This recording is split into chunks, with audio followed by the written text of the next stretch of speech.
Okay, something a little different. Car related, but not necessarily anything I'm doing to the car. One of the things is when you run a flex fuel tune, particularly if you go through Lund and you get a dedicated E85 tune, is you have to have a certain amount of ethanol in your gas in order to run the dedicated E85 tune, or else you'll get too much spark, yada yada yada, you'll fry your engine. So the Engage, if you have an Engage, it will learn how much ethanol that you have in your car. It will give you a percentage. But lately, I've never been able to get E85 anything above 80 or anything above 80 here in North Carolina. And every time I've gone to fill up at the gas station the past few times, it has said that it is minimum E85 in my tank. I don't know if I trust it or not. So what I did was buy a E85 tester, and this is what it looks like. A very simple tester. Got one off of Amazon. They're cheap. They're super cheap. And so basically what you have in it is a dropper and a tube. And what I'm going to do with this is you fill this up with a certain amount of water, and then you fill it up with a certain amount of ethanol of your E85, and it will tell you how much E85 is actually in the fuel that you're purchasing. So how in the world does this come off? Good Lord. There we go. So here is the vial. So what you see is I'm going to do is I'm going to fill it up to that white line with water. And then when I get some E85, I'm going to fill it up to that red line with E85. And whenever the line comes up between the 70 and 95, lets me know how much E85 that is in that gas. It might be more than 85, it might be less. But this will be the way that we're going to tell. Actually pretty excited about trying this. I'm really curious to see, because I would love to run the dedicated E85 tune in the car. So let's go get some gas. And the car has been sitting for about 5 days, and it's never sat this long with a new exhaust on it. So how about a cold start before we go?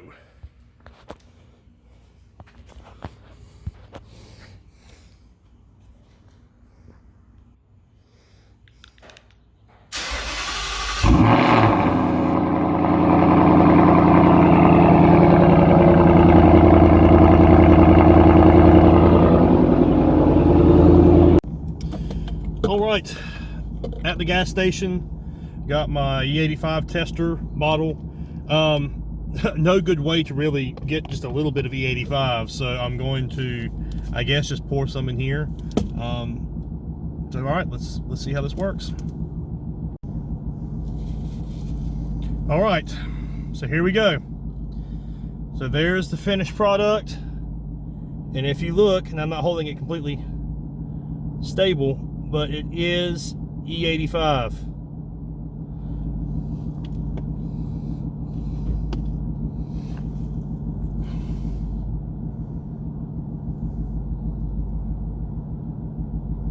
Or close to E85. It looks like it was E85 at first. Let's see here. Let's reshape this and just let it sit and see what it looks like. Need a flat surface.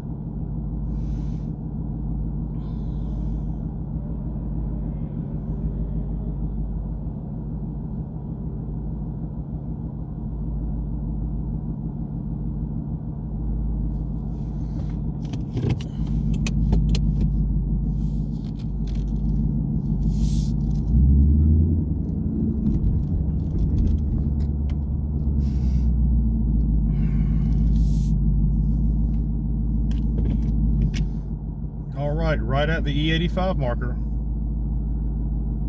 So now we can run the E85 tune.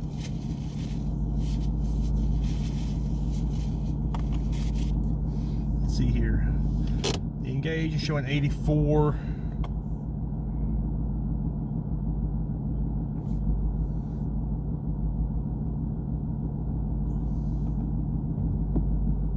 It's hard to find a flat surface. Yeah, so maybe around 82, perhaps, which is enough to run your E85 tune. So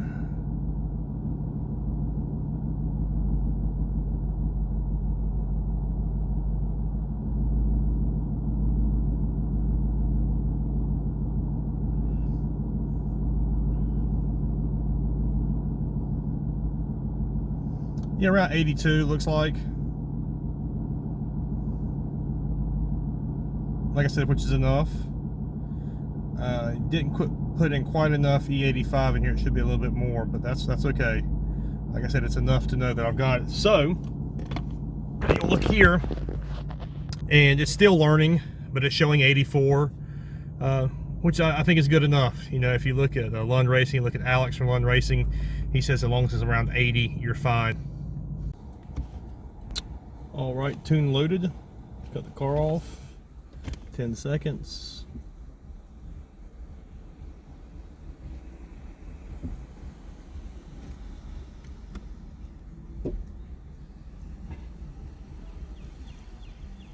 That should be good. Let's start her up. Now you'll notice with the E85 tune, there's no alcohol percentage because it's going to run at E85. Doesn't need to tell you what it is because it's assuming that there's E85 in the car. So, yeah, there you go.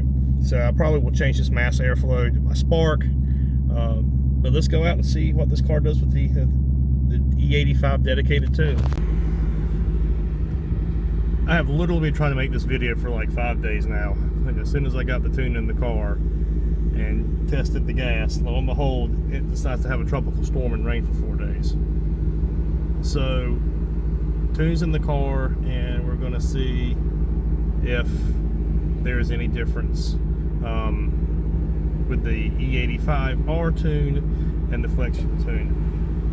You know, after doing some research and talking to people, I don't think you're going to see a big difference in this. So we'll do a quick pull here and see if I notice any difference, but not expecting much. I think you'll probably see more of a difference if I was actually doing some timed runs or time 0 to 60s or quarter-mile times.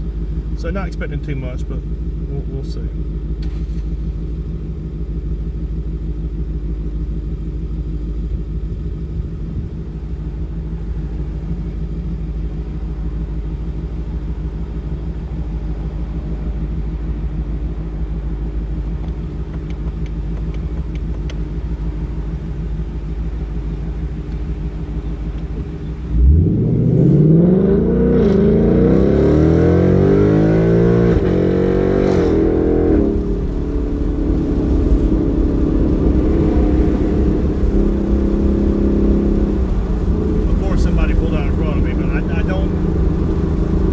Feel much of a difference. Like I said, not that I really expected one, because what I've understand is that the computer does such a good job of reading the ethanol content that the flex fuel tune does a pretty decent job getting you the maximum spark. So I don't know. I'm probably not the best one to have an opinion on this, and unfortunately, living where I'm living right now and my city being on curfew, I'm supposed to be inside in the next 10 minutes. There's a lot of streets and things where I can maybe play around a little bit more and do some testing that I can't go do. So are you going to feel a difference with the E85 Flex tune versus the E85R tune? I really don't think you're going to. It's a nice option to have. And once again, if I was drag racing or something else, and actually doing something that it was timed where I can see my performance, I feel like there'd probably be a definite advantage to having the E85 tune. But to be honest with you, I am perfectly fine with the flex fuel tune. I think it's a solid tune. I really enjoy what Love's been able to do with it, and I'm probably just going to keep my car in the flex fuel tune regardless of what my alcohol content is. It's easier, and like I said, I just don't know if the performance is there to do the dedicated E85 tune. So there you go. Hope you enjoyed the video. Hope it was somewhat informative. I am, just trying to bring some things out there that I thought I would want to see. So just appreciate everybody watching, and if you have any questions, just put them in the comments below. Thanks, guys.